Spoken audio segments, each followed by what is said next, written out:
Mesdames,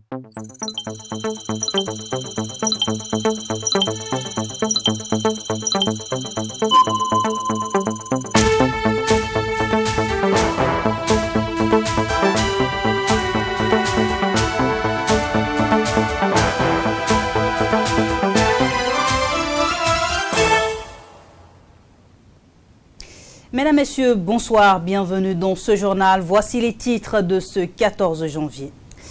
Renforcement de la présence militaire française au Sahel et appel à une coalition internationale pour lutter contre le terrorisme. C'est ce qui ressort du sommet de Pau. Les présidents de 6 pays se sont rencontrés hier en France. Et puis en Libye, la diplomatie turco-russe n'aura pas produit les résultats escomptés. Le maréchal Khalifa Haftar a quitté Moscou ce matin sans avoir signé la trêve paraphée par son rival Fayez el-Sarraj. Voilà pour les titres, merci de nous suivre. Les présidents des pays du G5 Sahel à Pau avec Macron pour un sommet consacré à la situation au Sahel. À l'issue de leur discussion, les présidents de 6 pays ont souhaité le renforcement de la présence des militaires français au Sahel et appelé à une coalition internationale pour lutter contre le terrorisme. Adam Khaled Ouedraogo.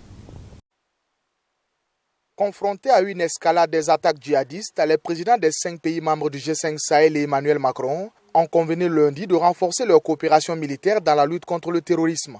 Et comme le leur réclamait le président français, les dirigeants des pays membres du G5 Sahel conviés à Pau ont signé une déclaration commune où ils ont exprimé le souhait de la poursuite de l'engagement militaire de la France au Sahel. Aujourd'hui, plus que jamais, le constat c'est que les résultats que nous engrangeons pour l'instant, malgré les efforts que nous conjuguons, sont en deçà des attentes des populations qui éprouvent des difficultés majeures.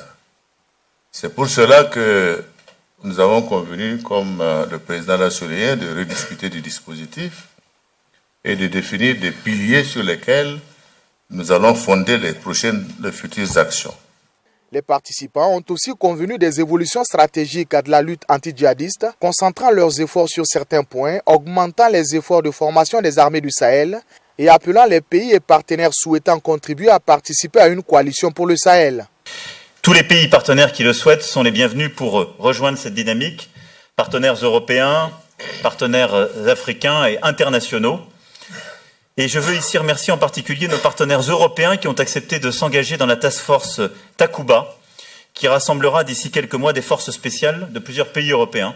Et je pense que c'est une démarche extrêmement importante. Pour démontrer la détermination de la France, Emmanuel Macron a annoncé l'envoi de 220 hommes supplémentaires qui viendront renforcer les troupes françaises de Barkhane, déjà fortes de 4500 hommes. Le président français et ses homologues africains, Roch-Marc Christian Kaboré, Ibrahim Boubacar Keïta, Mohamed Ould-Cheikh El Ghazouani, Mahamadou Issoufou et Idriss Déby ont surtout décidé de davantage coordonner leurs actions militaires en les concentrant sur la zone des 3 frontières entre le Burkina Faso, le Mali et le Niger. Cette coordination s'effectuera sous le commandement conjoint de la force Barkhane et de la force conjointe du G5 Sahel. Un nouveau sommet associant les États du G5 Sahel et la France se tiendra en juin 2020 à Nouakchott. Rendez-vous pour faire le point de la stratégie annoncée. La rencontre s'est donc tenue hier lundi en sommet qui est la résultante d'une vague de rejet des militaires français au Sahel par les populations du G5, des pays du G5 Sahel. À quoi faut-il s'attendre désormais avec les décisions prises ce 13 janvier? Réponse avec notre spécialiste des questions internationales Abdoulaye Bari, un extrait de son entretien avec Yannick Gadengar au journal de 13h. Il ne faut pas se leurrer, on est dans un contexte où les opinions publiques sont de plus en plus fortes et on est dans un monde où les populations ont accès à plusieurs canaux d'information et vivent une situation indescriptible. Donc c'est un leurre de penser qu'une simple déclaration à Paris pourrait baisser ce sentiment anti-français. On est dans un contexte où les populations aspirent à plus de sécurité, ils aspirent à plus de paix, ils aspirent à plus de développement. Donc, pour faire baisser ce sentiment anti-français, pour légitimer encore le leadership politique africain, il va bien falloir trouver des solutions sur le terrain, c'est-à-dire lutter efficacement contre le terrorisme, parce que ces populations sont les premières victimes du terrorisme qui engendre la pauvreté pauvreté, qui engendre donc une fragilisation du tissu social, qui engendre une peur généralisée. Donc pour qu'on apporte une solution au sentiment anti-français, ou même si vous voulez à la légitimation des dirigeants africains, il va falloir apporter une réponse adéquate à des questions existentielles, à des questions qui sont des questions cruciales qui touchent directement à la population elle-même.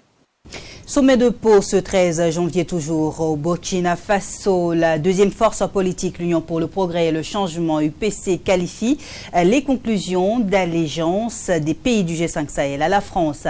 Les États africains ont réaffirmé, selon le docteur Boniface Somé, la recolonisation des territoires. Michael Tougri. Pour l'Union pour le progrès et le changement, UPC, principal parti d'opposition au Burkina Faso, le sommet de Pau a tout simplement accouché d'une souris. Les chefs d'État du G5 Sahel sont allés faire allégeance au président français Emmanuel Macron, qui défend l'intérêt de la France dans la bande sahélo-sahélienne. Les présidents africains ont fait fi de l'aspiration de la population, à en croire Boniface Somé. Au Burkina et au Mali, par exemple, les populations, selon lui, ont clairement exprimé leur volonté de voir partir les forces françaises.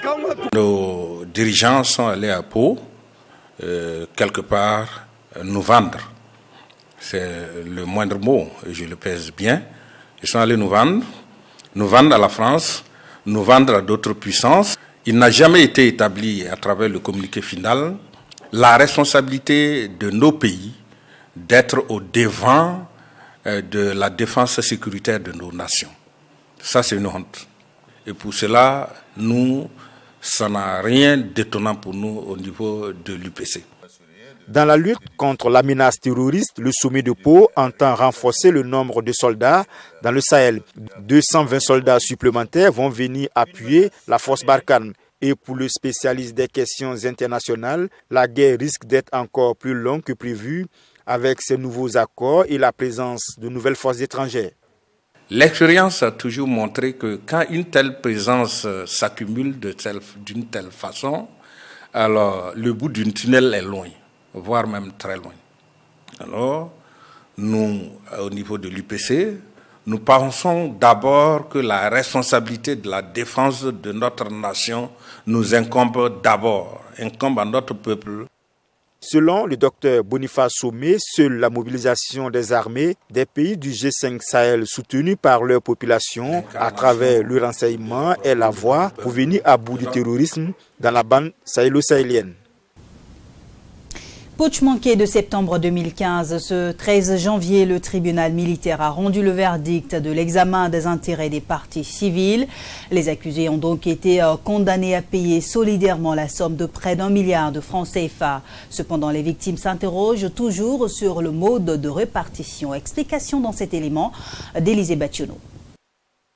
Le long épisode du procès du putsch manqué de 2015 a connu son épilogue dans la matinée du lundi 13 janvier dernier. Le tribunal militaire a rendu le verdict de l'examen des intérêts des parties civiles en ce qui concerne cette affaire. Son aboutissement est déjà un motif de satisfaction selon l'association des blessés du coup d'État. Oui, déjà c'est un soulagement parce qu'il y a eu le jugement, c'est déjà bon. C'est déjà bon parce que il y a eu des cas qui se sont passés dans le passé, mais il n'y a pas eu de jugement comme ça. Ça, il y a eu un procès, le verdict est tombé, même si certains disent qu'il n'y a pas eu la vérité. Déjà qu'il y a eu déjà le procès, c'est déjà bon. Toutefois, ce dernier ne cache pas son mécontentement quant au mode opératoire de la répartition du montant retenu pour les dommages et intérêts des victimes. Un montant global estimé à un peu plus de 947 millions de francs CFA. Nous voyons même qu'il y a des radios privées, il y a des radios qui ont été saccagées, qui ont été dédommagés à 50 millions, à 60 millions, 70 millions, alors qu'il y a des victimes, des gens qui sont morts, qui sont couchés. Au cimetière de Gomoko, on leur donne 19 millions, 20 millions. Comment on peut imaginer faire quelque chose pareil comme ça? Comment? Nous ne savons pas comment ils ont fait des calculs comme ça pour faire ça. Il y a des gens qui sont blessés à vie. À vie. Ils ne peuvent plus revenir normal. Et on les a donné 2 millions, d'autres même 1 million 300, 1 million 400. Nous ne savons pas comment les calculs ont été faits comme ça. Donc, Voilà, c'est à ce niveau que beaucoup de gens ne sont pas vraiment satisfaits. Le représentant des victimes reste surtout sceptique sur la capacité des accusés à payer ces dommages et intérêts, d'autant plus que l'État s'est constitué partie civile dans ce dossier. Le juge a prononcé le verdict en disant que c'est les accusés qui vont dédommager tout le monde. Nous ne savons pas comment les choses vont se passer après. Mais nous avons toujours confiance parce que les avocats de la défense ont décidé de faire appel. Ils disent que leur client ne peut pas dédommager les gens. Donc nous, notre crainte peut-être c'est à ce niveau. Mais le problème véritable, ce n'est pas forcément l'argent. Voilà, mais c'est la manière que les gens ont été dédommagés. Parce que l'État lui-même s'est porté, l'État burkinabé même s'est porté partie civile. L'association des blessés du coup d'État n'a jusque-là pas pris une décision pour se faire entendre, mais rien n'est exclu au dire de Lamine Kéri. C'est le 27 février 2018, faut-il le rappeler, que s'est ouvert le marathon judiciaire le plus long et le plus médiatisé jamais connu au Burkina Faso. À 3 semaines de l'ouverture de la 2e édition du SICOT, entendez le Salon international du coton et du textile. Le ministère du Commerce a animé ce lundi 13 janvier une conférence de presse afin de donner les grandes articulations de l'événement. 455 millions de francs CFA sont mobilisés pour l'organisation de cette fête du coton qui se tiendra à Koudougou les 30 et 31 janvier prochains. Environ 1500 participants sont attendus à cette 2e édition avec comme pays d'honneur la Turquie. Maxime Jean-Eudes Mambara. Le ministre du Commerce, de l'Industrie et de l'Artisanat, en conférence de presse dans la cité du Cavalier Rouge, annonce les couleurs de la 2e édition du SICOT, le Salon international du coton et du textile. Une 2e édition qui se tiendra les 30 et 31 janvier sous le thème « Production et transformation du coton, moteur d'industrialisation et de croissance économique pour les États africains ». Cette 2e édition se veut être une plateforme d'échange et de réflexion qui réunira les professionnels de la chaîne de valeur du coton autour des préoccupations et des opportunités de développement de la filière coton et du textile. Ce sera également une tribune de promotion et de valorisation du coton local et africain par la présentation des outils modernes de production, de conservation, de promotion de la transformation. Les questions de financement et de commercialisation y seront également débattues. D'un coût d'environ 455 millions de francs CFA, la 2e édition du SICOT sera marquée par des conférences autour du thème, des panels, des tables rondes, des rencontres B2B, des expositions professionnelles, entre autres. Il est également annoncé le 30 janvier l'inauguration de la première usine d'égrainage de coton biologique d'Afrique de l'Ouest. C'est un grand projet qui va être la première unité d'égrainage de coton bio en Afrique.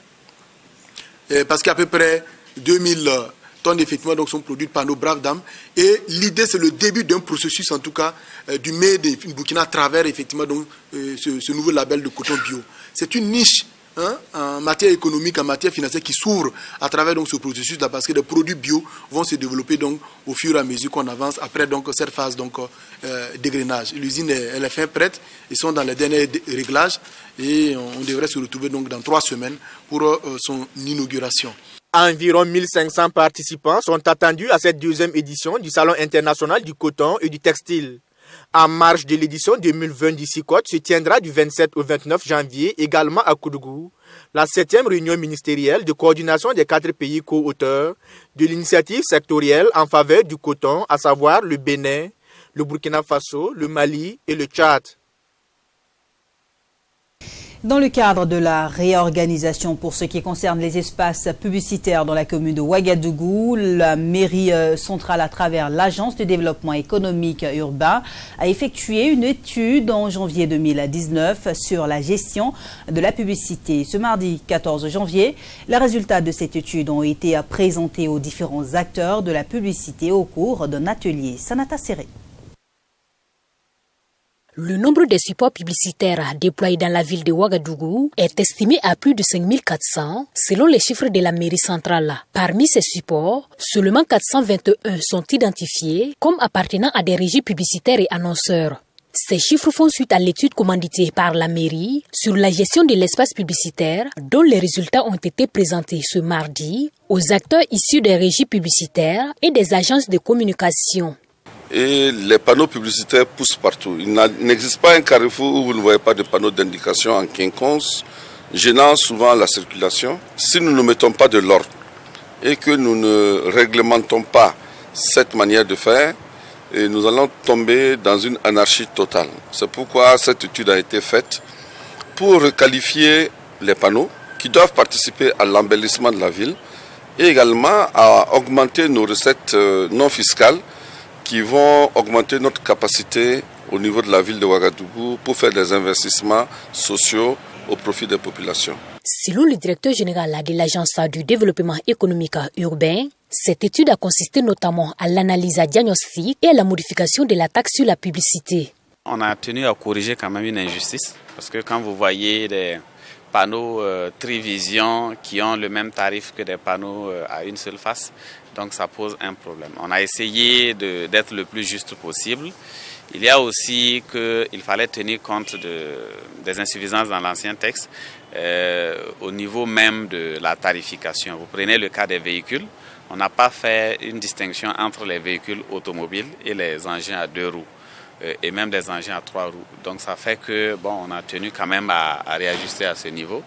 Il y a les grands châteaux d'eau qui sont peints. Et il y avait une somme forfaitaire, mais quand on essayait de comparer avec ce qui est appliqué sur les autres brandings, le château d'eau revenait moins cher. Il est attendu des professionnels de la publicité, des échanges sur le rapport qui a été produit au cours de l'étude et des recommandations.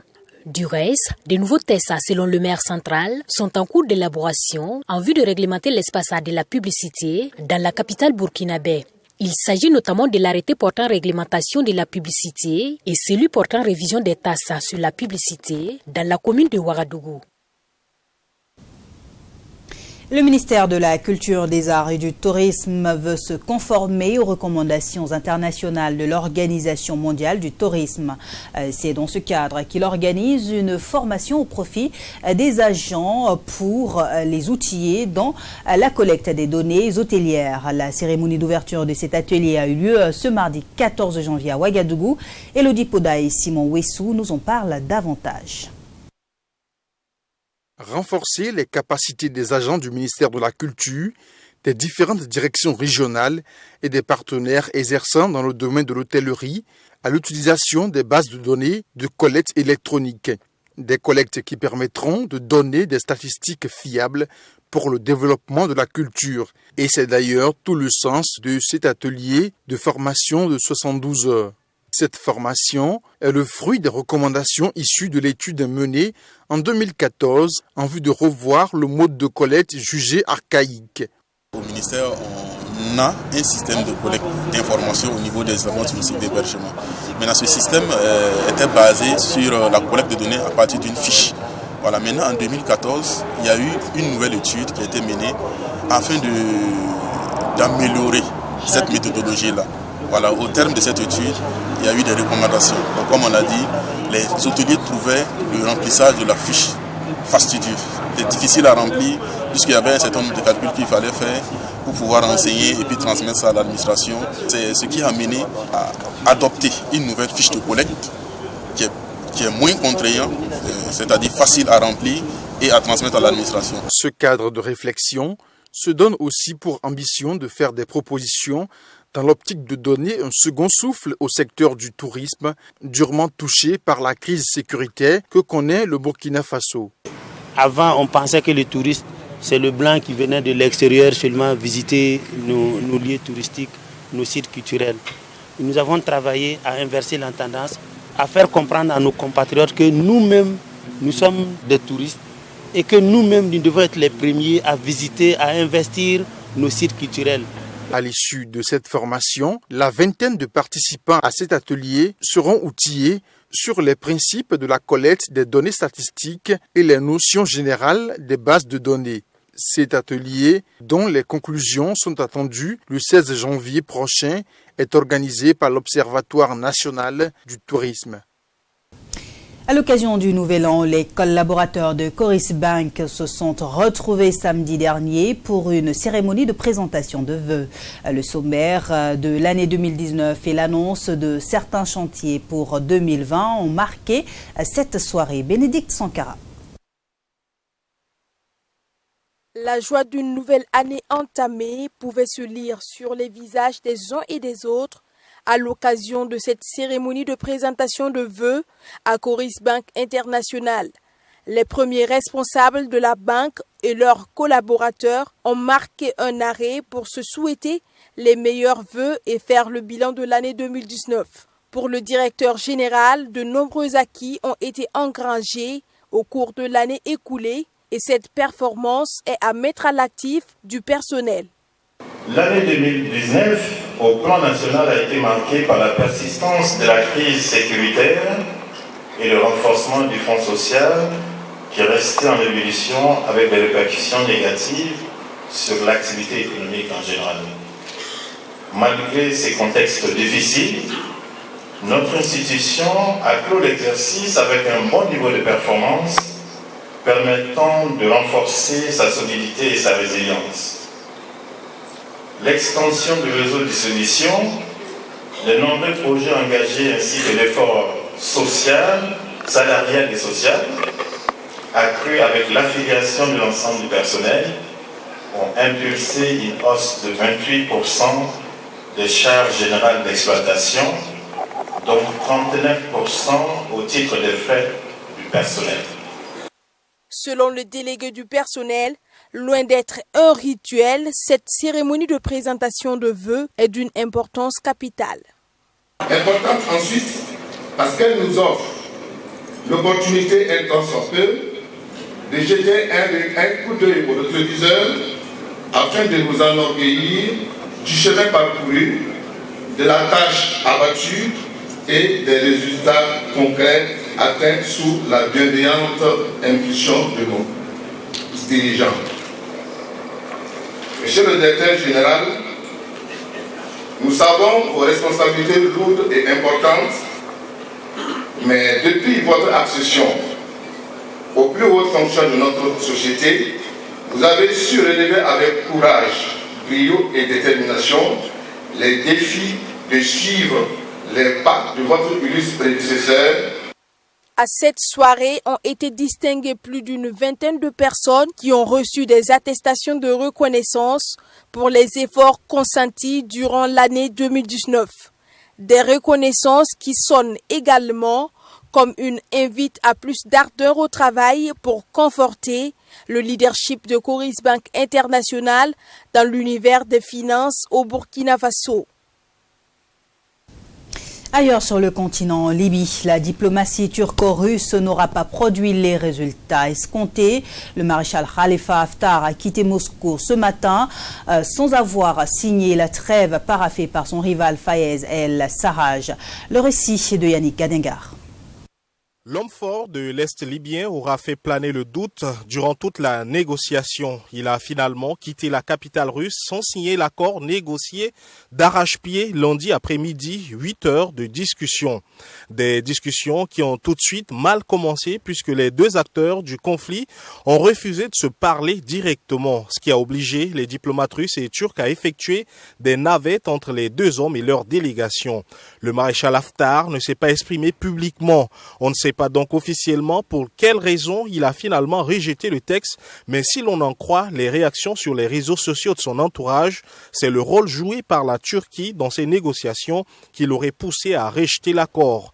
La Turquie a en effet récemment décidé d'envoyer des militaires en Libye pour soutenir Fayez el-Sarraj, le rival du maréchal Haftar. Autre point de blocage, la question du retrait des troupes déployées par le Khalifa Haftar autour de Tripoli, la capitale libyenne. Au final, la médiation tentée par la Russie et par la Turquie se solde donc par un échec. Sergueï Lavrov l'a confirmé à demi-mot dans la matinée ce mardi. Pour l'instant, aucun résultat définitif n'a été atteint, a déclaré le chef de la diplomatie russe. Moscou espérait parvenir à un résultat et engranger les dividendes diplomatiques de son implication dans le dossier libyen. Pour autant, la Russie ne renonce pas et va poursuivre ses efforts en vue d'un règlement politique et pacifique de la crise libyenne, a déjà annoncé Sergueï Lavrov. La réaction turque ne s'est pas fait attendre après ce départ. Nous n'hésiterons jamais à infliger au putschiste Haftar la leçon qu'il mérite s'il poursuit ses attaques contre l'administration légitime et contre nos frères en Libye, a déclaré le président Erdogan dans un discours devant les députés de son parti. Et c'est la fin de ce journal, une édition qui a été préparée par l'ensemble de la rédaction. Merci de l'avoir suivi. Bonne suite de programme sur True TV.